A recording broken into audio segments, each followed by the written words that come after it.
Allahu Allahu Allahu Allah Allahu Allahu Allahu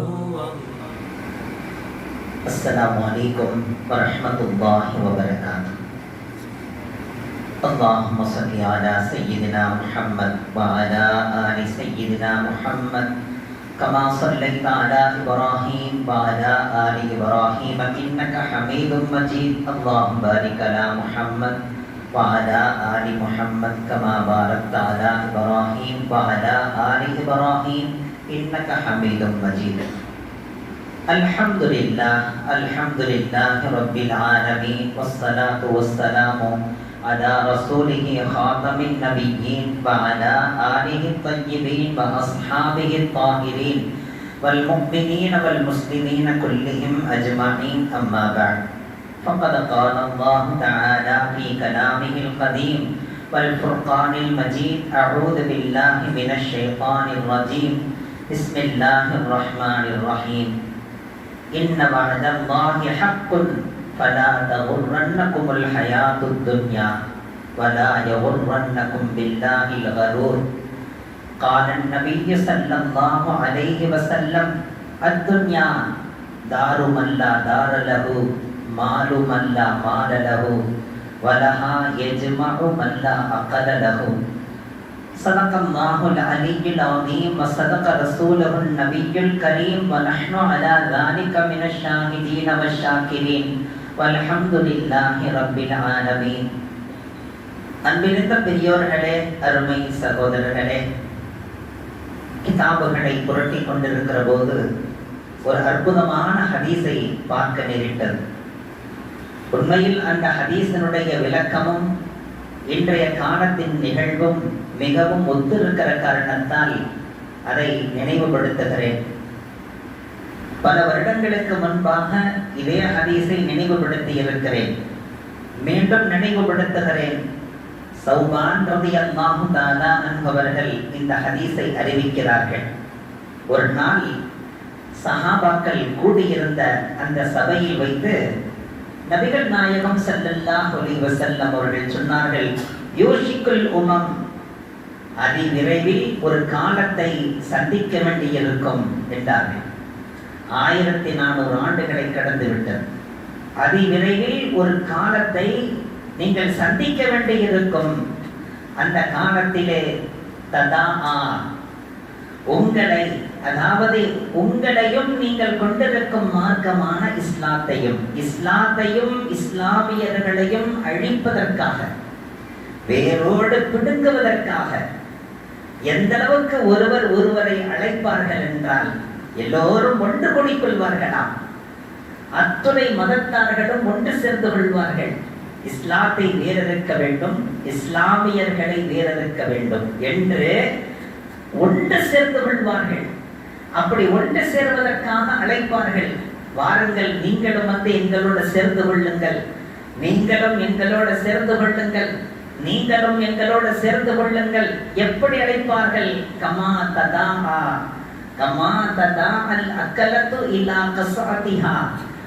சாப்பாட்டுக்காக போடப்பட்டிருக்கிற மேஜையிலே, சாப்பாடுக்காக விரிக்கப்பட்டிருக்கிற விரிப்பிலே விதவிதமான உணவுகளை வைத்துக் கொண்டு வாங்க சாப்பிட வாங்க, சாப்பிட வாங்க என்று கூப்பிடுவதை போன்று நாம் சாப்பிடும் பொருளை போன்று ஆகிவிடுவோம். நம்மை சாப்பிடுவதற்காக உலகமே ஒன்று கூடும். நம்மை சாப்பிட்டு நம்மை மென்று துப்புவதற்காக, நம்மை வேரோடு அறுப்பதற்காக, இஸ்லாத்தையும் இஸ்லாமியர்களையும் வேரோடு பூண்டோடு அழிக்க வேண்டும் என்று கங்கணம் கட்டி ஒருவர் ஒருவரை அழைப்பார்கள். வாங்க, நாமெல்லாம் ஒன்று சேர்ந்து இஸ்லாமியர்களை அழித்து விடலாம், இஸ்லாத்தை அழித்து விடலாம் என்று அழைப்பார்கள் என்று நபிகள் நாயகம் ஸல்லல்லாஹு அலைஹி வஸல்லம் அவர்கள் சொன்னபோது அங்கே இருந்த சஹாபிகளில் ஒருவர் கேட்டார். கால காயிலுன், அங்கே இருந்தவர் கேட்டார், யா ரசூலல்லாஹ் வமின் கில்லத்தின் நஹ்னு யௌமையிதின், அன்றைய காலகட்டத்திலே இஸ்லாமியர்கள் குறைவாக இருப்பார்களோ என்று கேட்டார். அன்றைய காலகட்டத்திலே இஸ்லாமியர்கள் அவர்களின் எண்ணிக்கை குறைவாக இருக்குமோ மைனாரிட்டியாக இருப்பார்களோ, மெஜாரிட்டியாக இருக்க மாட்டார்களோ என்று கேட்டபோது இல்லை இல்லை, பல் அன்தும் யௌமஇதின் கஸீருன், அன்றைய தினத்திலே இன்று இருக்கிற எண்ணிக்கையை விட பல கோடி மடங்கு அதிகமாக நீங்கள் இருப்பீர்கள். இருந்தாலும் வலாகின்னகும் ஹுஸாஉன் கஹுஸாஇஸ் ஸைல், இருந்தாலும் நீங்கள் மழை பெய்து அதிலே தண்ணீர் ஓடுகிற நேரத்தில் குப்பைகள் எப்படி அடித்துக் கொண்டு போகுமோ அது போன்று நீங்கள் குப்பைகளாக இருப்பீர்கள். அந்த குப்பைகளுக்கு தண்ணீரை எதிர்த்து செல்லுகின்ற தன்மை இல்லை அல்லவா? தண்ணீர் எப்படி எல்லாம் போகிறதோ அப்படித்தானே குப்பைகளும் போகும். எங்கே தண்ணீர் நிற்கிறதோ அங்கே குப்பைகள் நிற்கும். தண்ணீர் எங்கே சுழன்று சுழன்று வருகிறதோ அங்கே குப்பைகளும் சுழன்று கொண்டே இருக்கும். பிறகு பள்ளம் நோக்கி தண்ணீர் உள்ளே போனால் குப்பைகளும் சேர்ந்து உள்ளே போகும். அப்படித்தான் நீங்கள் குப்பைகளாக இருப்பீர்கள் என்று நபிகள் நாயகம் ஸல்லல்லாஹு அலைஹி வஸல்லம் அவர்கள் சொல்லிவிட்டு, அதற்கான காரணம் என்ன தெரியுமா என்று நபிகள் நாயகம் ஸல்லல்லாஹு அலைஹி வஸல்லம் அவர்கள் காரணத்தை சொல்லுகிறார்கள். உங்களின் மீது இருந்த கண்ணியமான பார்வை, உங்களின் மீது இருந்த கண்ணியமான பயம், உங்கள் மீது இருந்த கௌரவமான பயம் எதிரிகளின் உள்ளத்திலிருந்து எடுக்கப்பட்டு விடும். அதே நேரத்தில் உங்களது உள்ளத்திலே இருந்த வீர தீரம், உங்களது உள்ளத்திலே இருந்த மானம் ரோஷம், உங்களிடத்திலே இருந்த அந்த கௌரவம் கண்ணியம் அவைகளெல்லாம் எடுக்கப்பட்டு உள்ளத்திலே பலகீனத்தை அல்லாஹ் கொடுத்து விடுவான் என்று நபிகள் நாயகம் ஸல்லல்லாஹு அலைஹி வஸல்லம் அவர்கள் சொன்னபோது, வமல் வஹனு யா ரசூலல்லாஹ், இந்த இஸ்லாமியர்களின் உள்ளத்திலே போடப்படுகிற பலகீனம் என்ன என்று கேட்டார்கள் சஹாபாக்கள். நபிகள் நாயகம் ஸல்லல்லாஹு அலைஹி வஸல்லம் சொன்னார்கள், ஹுப்புல் மால் வ கராஹியத்துல் மௌத். இந்த இரண்டையும் கல்விலே போடப்படும். அதுதான் முஃமின்களின் உள்ளத்தில் ஏற்படுகின்ற பலகீனம் என்றார்கள் நபிகள் நாயகம் ஸல்லல்லாஹு. அந்த இரண்டு என்ன? ஹுப்புல் மால், உலகத்தின் பிரியம் அதிகமாகிவிடும். உலகத்தை நேசிப்பவர்களாக முஸ்லிம்கள் ஆகி விடுவார்கள். விதவிதமாக சாப்பிட வேண்டும் என்ற ஆசை வந்துவிடும். விதவிதமாக உடுத்த வேண்டும் என்ற ஆசை வந்துவிடும். விதவிதமாக பில்டிங் கட்டி வாழ வேண்டும் என்ற ஆசை வந்துவிடும். விதவிதமான வாகனத்திலே பவனி வர வேண்டும் என்கிற ஆசை வந்துவிடும். உலகத்தை விட்டும் பிரிய மனது இருக்காது. மரணத்தை வெறுப்பவர்களாக முஸ்லிம்கள் மாறிவிடுவார்கள். இந்த இரண்டின் காரணத்தால் அவர்களது உள்ளத்திலே பலகீனம் ஏற்பட்டுவிடும். எனவே ரோஷத்தை இழந்து விடுவார்கள், மானத்தை இழந்து விடுவார்கள், மரியாதையை இழந்து விடுவார்கள், கண்ணியத்தை இழந்து விடுவார்கள், கௌரவத்தை இழந்து விடுவார்கள்.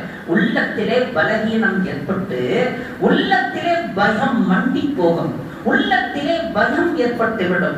எதை பார்த்தாலும் பயம், என்ன ஆகுமோ என்கிற திடுக்கம். அதுதானே இன்று இஸ்லாமியர்களின் உள்ளத்தை மாட்டிக்கொண்டிருக்கிறது. பெரியவர்களே, நினைத்து பார்க்கிறோம் பெரியவர்களே.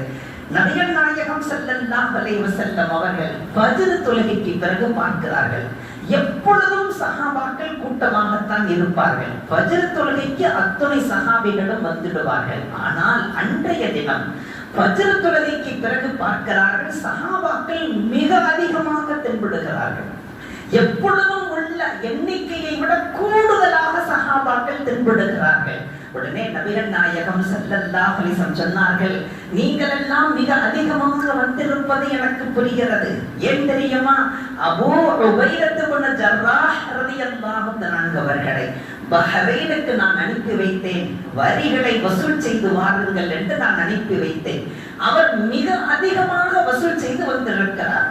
ஒரு இடத்தில் கூட அவருக்கு தகாமல் இல்லை. அனைத்தையும் திரட்டி கொண்டு வந்திருக்கிறார். மிக அதிகமான பணமும் மிக அதிகமான பொருள்களும் மிக அதிகமான செல்வங்களையும் அவர் கொண்டு வந்திருக்கிறார். இதை தெரிந்துதானே நீங்கள் எல்லாம் ஒன்று சேர்ந்திருக்கிறீர்கள். உங்களது இயல்பையின் காரணத்தால் இங்கே வந்திருக்கிறீர்கள். நினைத்து பாருங்கள். நான் உங்களுக்கு ஒன்றை சொல்லுகிறேன், வல்லாஹி, அல்லாஹ் மீது சத்தியமாக என்கிறார்கள் நபிகள் நாயகம் ஸல்லல்லாஹு அலைஹி வஸல்லம்.